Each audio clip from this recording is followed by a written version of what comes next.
एक भाई ने कमेंट किया कि ब्रदर समझाओ कि कौन सा प्रोसेसर किस यूजर को टारगेट करता है। मतलब अगर कोई एक नॉर्मल यूजर है या फिर कोई एक गेमर है या फिर कोई एडिटर है, कुछ हैवी वर्क करता है अपने स्मार्टफोन में, तो उसको अपने बजट के हिसाब से कौन से प्रोसेसर को प्रेफर करना चाहिए, मतलब किस प्रोसेसर के साथ आने वाले फोन को उसको प्रेफर करना चाहिए। अब इस टॉपिक के ऊपर ऑलरेडी मैंने वीडियो बना रखा था शायद 1.5-2 साल पहले, लेकिन उसको लंबा टाइम हो चुका है। और प्रोसेसर के अराउंड ना हम बहुत सारे वीडियोस बनाया करते थे पहले, जो मेरे पुराने व्यूअर्स है उनको पता है, वो मिस भी करते हैं, मुझे कॉमेंट आते हैं कि यार वो प्रोसेसर वाली सीरीज फिर से स्टार्ट करो। तो मैंने सोचा कि भाई मौका है, दस्तूर है, तो एक और प्रोसेसर वाला वीडियो बना देते हैं। और हाँ, ये वीडियो सबके लिए हेल्पफुल होगा क्योंकि तुम स्मार्टफोन तो खरीदते हो, तो ये नॉलेज होना भी बहुत ज्यादा इंपॉर्टेंट है। अब यहाँ पर मैं एकदम टेक में घुसकर तो मैं नहीं बताऊंगा, बहुत सिंपल तरीके से बताऊंगा जिसको एक नॉन टेकी भी बहुत आसानी से समझ पाएगा। अब सबसे पहले इनकी नंबर अरेंजमेंट को समझते हैं, जो कि समझना बहुत सिंपल है और ये बहुत ज्यादा इंपॉर्टेंट भी। इसको कोई भी आसानी से समझ पाएगा। अगर हम स्नैपड्रैगन की बात करें तो वहां पर तुम्हें 4 जेन सीरीज देखने को मिलती है, 6 जेन सीरीज देखने को मिलती है, 7 जेन सीरीज,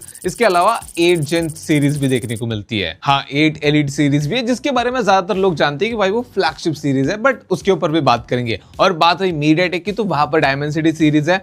पहले मीडियाटेक की हीलियो सीरीज भी आती थी, अभी भी उसके प्रोसेसर आते हैं, लेकिन वो 4G प्रोसेसर है जिसके बारे में हम नहीं बात करते, जी सीरीज वगैरह के आते हैं। तो मेन तो है मीडियाटेक की डायमेंसिटी सीरीज, जिसमें तुम्हें Dimensity 6000 series, 7000 series, 8000 series, 9000 series देखने को मिलती है, जो कि समझना बहुत ज्यादा सिंपल है। अब यहाँ पर ना एक बहुत ही सिंपल तुम रूल लगा सकते हो कि जैसे जैसे नंबर बढ़ता जाएगा वैसे वैसे प्रोसेसर पावरफुल होता जाएगा। जैसे कि स्नैपड्रैगन की 4 जेन सीरीज से 6 जेन सीरीज ज्यादा पावरफुल है, उससे ज्यादा 7 जेन सीरीज, उससे ज्यादा 8 जेन सीरीज, और वही मीडियाटेक में डायमेंसिटी 6000 से ज्यादा पावरफुल 7000 और 7000 से 8000, 8000 से 9000। लेकिन हाँ, अगर तुम्हें सिर्फ बहुत बेसिक लेवल पे समझना हो तो यहां तक रुक सकते हो, लेकिन अगर तुम्हें और थोड़ा सा डीप डाउन जाना है, थोड़ा और क्लियरली समझना है, तो तुम्हें यह भी समझना होगा कि इसमें कुछ ऐसे प्रोसेसर है जो कि तुम्हें सीरीज वाइज लगेंगे ज्यादा पावरफुल, लेकिन उतने ज्यादा पावरफुल है नहीं। जैसे कि अगर हम स्नैपड्रैगन की 7 सीरीज की बात करते हैं तो उसमें तुम्हें 7 जेन 3 भी मिलता है, 7 जेन 4 भी मिलता है। मैं अभी जो मिल रहे प्रोसेसर उनकी बात कर रहा हूं। 7 जेन 1, 7 जेन 2 अभी इस टाइम पे मार्केट में नए फोन के साथ नहीं आ रहे,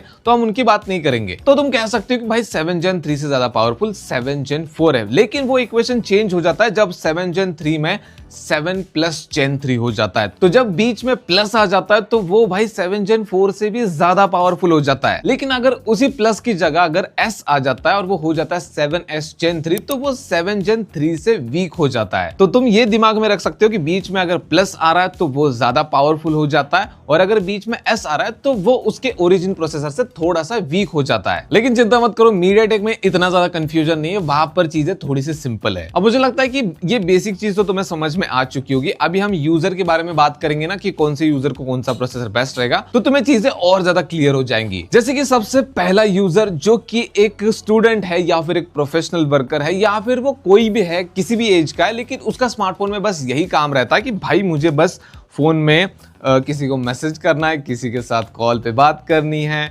और सिर्फ इंस्टाग्राम पे स्क्रॉलिंग करनी है, यूट्यूब वगैरह देखना है, कंटेंट वगैरह देखना है, बस कभी कभार टाइम पास में फोटो खींच ली, गेमिंग से मेरा वास्ता नहीं है। तो उस इंसान के लिए अगर उसका बजट बहुत कम है, लाइक 10,000 से 20,000 के अराउंड, तो उसके लिए डायमेंसिटी 6300, डायमेंसिटी 6400 है। स्नैपड्रैगन में 4 सीरीज है, 4 जेन सीरीज है, और अगर 6 सीरीज का भी मिल जाए, 6 जेन 3 वगैरह और 6 जेन 4 भी मिल जाए, तो उसको कंसिडर किया जा सकता है। ज्यादा से ज्यादा तुम डायमेंसिटी 7400 तक जा सकते हो, डायमेंसिटी 7300 और डायमेंसिटी 7400, बट ये नॉर्मल कैजुअल यूज के हिसाब से थोड़े ज्यादा पावरफुल हो जाते हैं। वहीं पर अगर हम स्नैपड्रैगन की बात करें तो वहां पर भी तुम 7 जेन 3, 7S जेन 3 के लिए जा सकते हो, बट हाँ, वो भी थोड़े से नॉर्मल यूज के हिसाब से और ज्यादा पावरफुल हो जाते हैं। फिर आती है दूसरी कैटेगरी, जहां पर तुम एक नॉर्मल यूजर तो हो, लेकिन तुम थोड़ी बहुत गेमिंग भी करते हो, कैजुअल गेमिंग। अब कैजुअल गेमिंग कुछ लोगों के लिए कॉन्सेप्ट बहुत नया होता है, क्लियर नहीं होता, तो मैं थोड़ा सा उसको एक्सप्लेन करके बताता हूं कि ये कॉन्सेप्ट होता क्या है। कैजुअल गेमिंग का मतलब होता है तुम गेमिंग करते हो बट विदाउट एक्सपेक्टेशंस, मतलब तुम्हें मतलब नहीं कि उसमें कितने FPS मिल रहा है, कि उसमें फ्रेम ड्रॉप हो रहा है, लैग हो रहा है,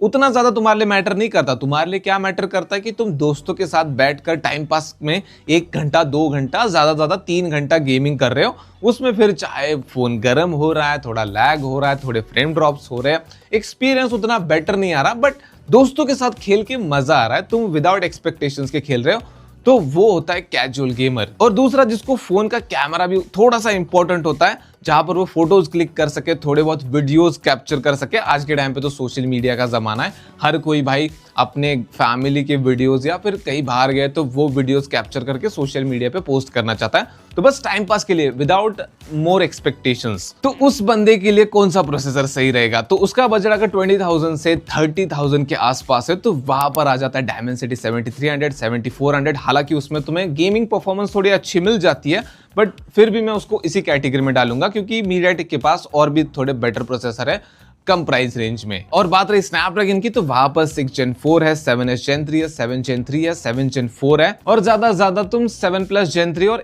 8S Gen 3 के लिए जा सकते हो, बट वो भी थोड़े से ज्यादा परफॉर्मेंस वाइज हो जाएंगे, मतलब इस कैटेगरी के हिसाब से थोड़े ज्यादा पावरफुल हो जाएंगे। हाँ, इसका मतलब ये नहीं कि तुम्हें बस इन्हीं प्रोसेसर के साथ आने वाले फोन खरीदने चाहिए। अगर तुम्हारे पास पैसा ज्यादा है, तुम अच्छा एक्सपीरियंस लेना चाहते हो फ्लैगशिप फोन के साथ, तो तुम खरीद सकते हो 8 Gen 5, 8 Elite Gen 5 जैसे प्रोसेसर के साथ आने वाले फोन को। बट फिर वही बात आ जाती है कि अगर तुम्हें घर के सामने घर की रखवाली करने के लिए एक जानवर रखना है, तो अगर तुम्हारा काम कुत्ते से हो रहा है तो तुम्हें हाथी पालने की जरूरत नहीं है। अब आता है तीसरा यूजर, जो कि एक हार्डकोर गेमर है, जो कि वीडियो एडिटिंग करता है, जिसका वीडियो शूट का काम काफी ज्यादा रहता है। 4K में 8K में वीडियो शूट करना हो, या फिर कुछ हैवी एप्लीकेशंस, हैवी टास्क वगैरह करने हो, AI का हैवी यूज करना हो, UI एक्सपीरियंस उसको बेटर चाहिए, उसको 5, 6, 7 साल तक फोन को रखना है, तो वहां पर ना UI थोड़ा सा हैवी हो जाता है जैसे जैसे उसमें अपडेट्स आते हैं, तो उसको वो चीजें बेटर चाहिए। तो वहां पर तुम मीडियाटेक के Dimensity 8400, 8450, 8500 के लिए जा सकते हो, और स्नैपड्रैगन में 7+ Gen 3, 8S Gen 3, 8S Gen 4,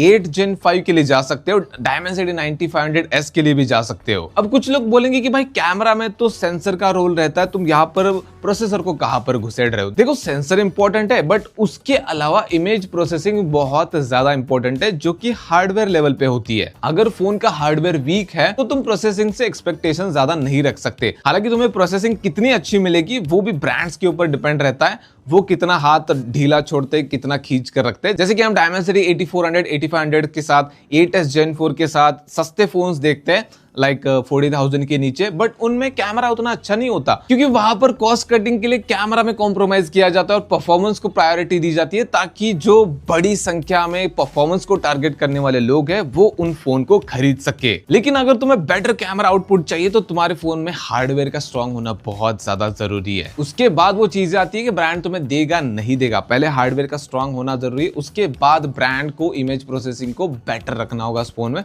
फिर जाकर तुम्हें वो अच्छा आउटपुट मिलता है। अब तुम बोलोगे कि फिर उन प्रोसेसर का क्या काम जो 8 Elite Gen 5 है, Dimensity 9500 है, जो कि फ्लैगशिप प्रोसेसर है, क्या वो यूजलेस है? बिल्कुल भी नहीं, वो यूजलेस नहीं है।